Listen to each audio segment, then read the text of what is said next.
Robert Kirby Books presents an unabridged recording of Survival Weekend, narrated by Finlay Robertson. Chapter 1. Samuel watched in awe as his brother climbed onto the old walkway bridge, yanked off his t-shirt, and dived straight into the river without a moment's hesitation. The late August sun made the usually murky green water shimmer invitingly today. It seemed an altogether different colour, more akin to emerald than its usual slimy green appearance. Often the water was fast flowing, but today it sat calm and still.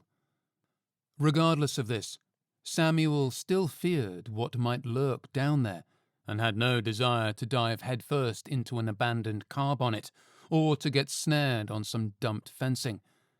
His brother's friend leaned over the railing, and he also seemed to lack confidence as he eyed the water with caution. With some apprehension, he edged back a few paces. Samuel didn't hang around with Nick very often. If he was honest, he considered the boy to be quite irritating and wondered why his brother suffered the lad's company. He lied about everything, and often started trouble that was left to others to mop up. Samuel thought he was nothing but a squirming, wimpy weasel. "You're not jumping?" asked Samuel. "Nah, I'm not in the mood for something today. It's cooling off now." Samuel felt the roasting afternoon sun on his back and expelled a long sigh. "You said earlier you would. I'll be straight in there, boys, were your exact words." Nick gave him a sidelong glance, sneered, and gazed back down at the water. "Why don't you jump?" Samuel shook his head. "Because, for the umpteenth time, I can't swim." Neither can... Nick stopped mid-sentence and winced, knowing full well he'd slipped up now. Samuel flashed him a smug grin and enjoyed the boy's obvious embarrassment at being caught out in the lie. On the trek here, Nick had boasted endlessly about how far he could swim, how deep he could dive, and how he could hold his breath longer than anybody he knew. "What was that, Nick?" "Neither can I. After I've eaten. I can't swim. I'll get, stomach cramps and stuff." Samuel laughed. They'd been with Nick for most of the day, and he'd only eaten a bag of crisps and one stick of Twix that he'd scrounged off him around lunchtime. "It's okay to be scared," said Samuel. "Tss, I'm not scared of anything." Samuel thought Nick was an ugly little creep. He had a funny-shaped head that seemed far too small for the rest of his lank, gangly frame. His jug-like ears were out of proportion to that tiny head, and his beady eyes looked like they belonged to a scheming, greedy rodent. Samuel, about to make a snide remark, spotted his brother, Adam, heading across the bridge, shaking water from his shaggy hair like a dog who'd just emerged from an enjoyable dip. "Nick, you appear to be nice and dry," said Adam. He stood next to Nick and slung his muscular arm around the shorter boy's shoulders. "Don't tell us that all that boasting and bravado was a gigantic pile of fibs. I want to see one of these legendary dives. Come on, up you pop now." Adam climbed up onto the bridge railing. He turned and coached Nick up, who gingerly followed. "I was going to jump, lads, honest," said Nick, as he stood there rather unbalanced and reluctant. "No, on 3, we both go," confirmed Adam. Nick, eyes fixed in wide terror at the water, nodded. "On 3. 1, 2, said Adam. He shoulder-barged Nick, and the skinny lad plummeted. He'd fallen so quickly he didn't even have time to let out a scream as he plunged into the river. Adam slapped his hand against the top of his head. "Whoops." Samuel fell against the railings, bellowing with laughter. "He can't swim at all," he screeched. "Yup, I know," said Adam, with a superior grin. "Come on." The brothers laughed and hooted as they raced down the steps and made their way to the riverbank. Upon arriving at the river's edge, they could see Nick was not enjoying himself. His arms flapped about wildly as he tried to swim. He gasped and gurgled in a panicked, frantic mess, which only served to add more hilarity to the situation as far as Samuel was concerned. "Save me!" yelped Nick as he fought to stay afloat. Adam crouched down and rested his chin on his knuckles as though he were a keen sports coach assessing an underachieving student. "I thought you could swim like a true Olympian, Nick. If I'm honest, I wouldn't say your form is particularly impressive." Samuel mimicked his brother's stance. "Yes, from my observations, I'd say his technique is altogether off." It seems to be a flawed tactic," added Adam. "His breaststroke is very dubious." "This one must be called the sinking ship," said Samuel. "Or the drowning wombat," added Adam, thoughtfully. Nick, splashing and shouting, somehow fought his way from the middle before doggy-paddling towards the low riverbank. Adam scanned the area. He trotted over to a small overhanging tree, jumped up, and snapped a long, spindly branch. "Hold on, Nick." He moved to the water's edge and threw the branch over to him. "Grab this." Nick seized the lifeline, and Adam started dragging him towards the bank. Nick, now with safety in his sights, appeared less flustered and even gave a relieved half-smile. Adam grinned. A cold, black grin. "You've been telling lies about me, Nick Clark. You've been saying I stole those things from Martin Pearson's house. His mum's jewellery. Come on. Really? Why would I steal, eh? Tell me that, you little loser. Our family are one of the wealthiest in Harrogate. I think you're the real thief." Samuel saw pure panic flash in Nick's eyes, and, in that moment, he began to haul himself out of the water by clawing at the mudbank. He almost made it, but the kick to his chest, courtesy of Adam, sent the boy hurling backwards into the water with a mighty splash. Adam yanked the branch out of the river, snapped it against his knee, and tossed the broken pieces aside. When Adam addressed Nick, his posh accent vanished, and he spoke in a ferocious, almost demonic voice as he yelled, "You're a damn liar, Nick. You always have been. And I'm going to teach you a lesson today. You hear me? I'll show you not to mess with me, you stupid little low-life jerk." If he'd been panicking before, Nick was now hysterical as his arms thrashed around like crazy in his lame attempt to swim to safety. Samuel dug a stone up from the earth and turned to his brother. Adam gave him his approval with a wicked smile. Samuel threw the stone. It missed. Adam and Samuel cackled as they hunted the ground for more stones. They soon gathered up a small pile. Adam took a shot, missing Nick's head by mere inches. Samuel picked up a sharp, oblong rock and threw it hard, cursing as it flew over Nick's bobbing head. Adam stepped closer and threw another rock that had some serious power behind it. It struck the top of Nick's head with a loud smack. The brothers jumped for joy and whooped in triumph. Then the pair picked up handfuls of smaller rocks and pelted Nick, who cried and begged them to stop. "Caw, look at this one!" exclaimed Adam, snatching up a large rock with both hands. It appeared heavy in his grasp as he moved even closer to the water's edge. Samuel gasped in delight. "You'll never throw that!" "Wanna bet?"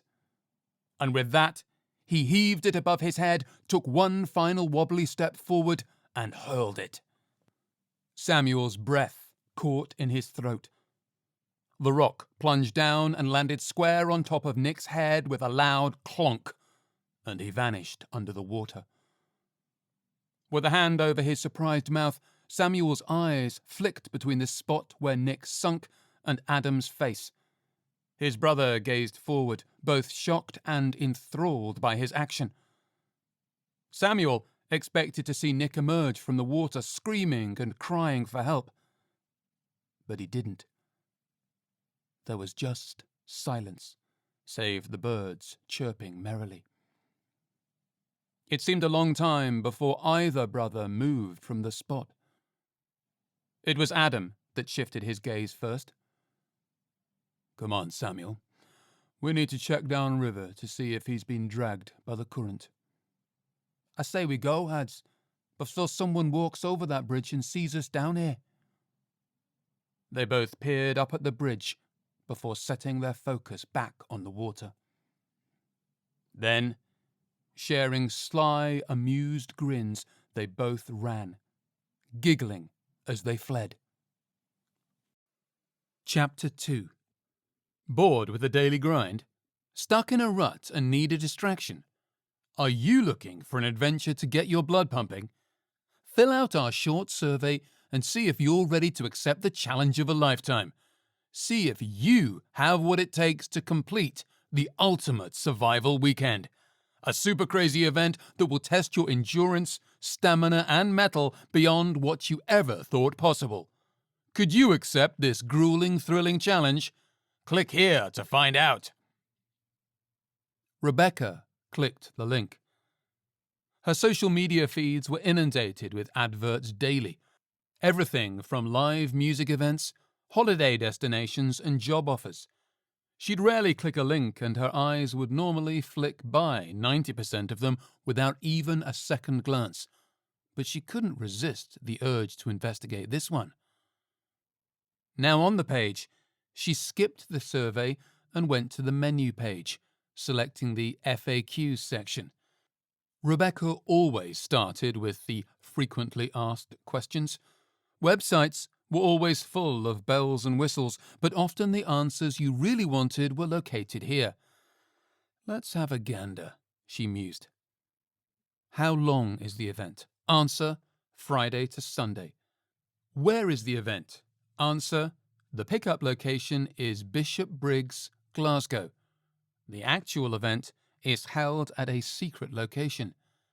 Sounds intriguing, thought Rebecca. How fit do I need to be? Rebecca chuckled at this one and thought, uh-oh, here we go. Answer, reasonably fit. You need to be able to traverse varied terrain and cover 15 to 20 miles per day. Is this a running event? Answer, no. There may be some spells of running involved, but technically you could say it's a hiking event. Can I get a refund if I am unable to attend? Answer, unfortunately not. But you can use your ticket for future events with the Outcast Events Limited. You can transfer your ticket to another person provided you give 48 hours notice of this. Our Pen E Fan and Snowdonia military adventure weekends are also popular and are excellent alternatives. Do I need a team? Answer, you can enter as a pair or as a solo participant. You'll be joining other participants to make up a group of 10, and you'll compete against the other teams. There will be many other solo entrants, so the weekend is a fabulous way to meet like-minded people. Why is it called the Survival Weekend?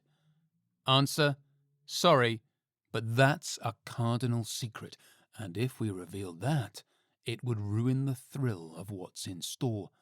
Let's just say this weekend will be full of high-octane excitement, and you'll have the adventure of a lifetime. Reviews next. Rebecca considered as she cracked open a Pepsi and kicked off her slippers. Steve from Telford. Wow, this is not for the faint-hearted, but what a totally unforgettable ride. Jess from Stoke-on-Trent. Such a well-organised event. I made some awesome new friends during my adventure weekend. James from London. Not to be missed, but I needed a week off work to recover. Tough, brutal, and unforgiving. Loved every second. Sign me up for the next one. I'm hooked. Helena from Glasgow. No spoilers from this reviewer, but I will say that you will have never experienced an event that will test you like this one will. Remember this, a cool head will triumph. Each review had a photo of the participant. Rebecca clicked on Helena's photo to enlarge it. She was a curvy woman in her mid-30s with a splash of freckles on her nose and face. She had rosy cheeks, wore a black baseball cap with her long brunette hair draped over her left shoulder, and flashed a tired smile at the camera. Oddly enough, the girl bore a remarkable resemblance to her. It was quite spooky, and Rebecca couldn't help but gaze at the photo for a few moments before selecting another one. "A what?" said Phoebe. She did not sound impressed. Rebecca stretched out on her bed, rested her chin on her hands, and flashed a mischievous grin at the laptop screen. She'd connected with her friend on FaceTime as soon as she decided to enter the survival weekend event. "You ran a marathon 2 years ago. This will be a breeze for you." Phoebe screwed up her face, making her nostrils appear huge. "Yeah, I'll still pass. And it was a half marathon." Some of her messy light blonde hair fell over her face, and she coiled the strands around her finger. "You're fitter than me, Phoebe, and I'm still up for it. It'll be dead good." "You don't even know what's involved," said Phoebe. "It might be a big pile of pants." "It'll be fun." "Oh, aye, sure it will. Scoffing beetle pie and drinking your own pish to survive. No thanks, Becca." "It's been ages since we did anything. Plus, the pick-up is in Glasgow, so it's close for you." "No way, I'm thinking a big music event. That's what we need. How about a long weekend in Ibiza? That's more my cup of tea," said Phoebe. "Get your groove on? And doesn't Damien let you go raving these days?" Rebecca's heart missed a beat upon hearing that name. She forced a grin. "Phoebes, I'm nearly 35. I want to do more than just go to festivals and parties. I need to push myself out of my comfort zone. Now go sign up for a triathlon. This sounds more like some daft military shite for hotheads and show-offs. Having some middle-aged wanker with a Rambo complex barking orders at us. No da. No for me. You know it still snows in Scotland in April." Rebecca offered her a sullen pout. "So you won't come? Fine. I'll put on my big girl kicks and go on my own." "Why don't you just ask your fella? Doesn't he go in for all that action-packed nonsense? Isn't he into motocross and karate?" Rebecca puckered her lips but didn't respond. "Oh, right. Now I'm seeing the full picture. Are things finally over with that useless ball bag?" Rebecca nodded. "Yep, for good this time." Phoebe let out a long, heavy sigh. Oh, aye. I've not heard that before, Becca. It's done. Game over. Finito. End of the road. So this is your idea of trying to forget him? By pushing yourself to breaking point and doing some insane trip? Rebecca shrugged. "Yeah, I guess that's right." "Okay, fine. Sign me up. But I best not break anything. How much is a ticket?" $3.80. Phoebe's nostrils flared again. "How bloody much? Almost 400 and so quid to freeze my bahookie off. Christ, girl." "I haven't told you the best bit." "What's that? The entire thing is a total wind-up and we're really going to a beach party in Barcelona." "You get a very special bespoke medal," said Rebecca in a silly sing-song voice. "Wow. Why don't you just say, so, time to hit the gym. Right-o, my wee crazy Mancunian homegirl. Send me the link so I can sign up this thing. But you'd better hurry up before I have time to gather my senses and change my bloody mind."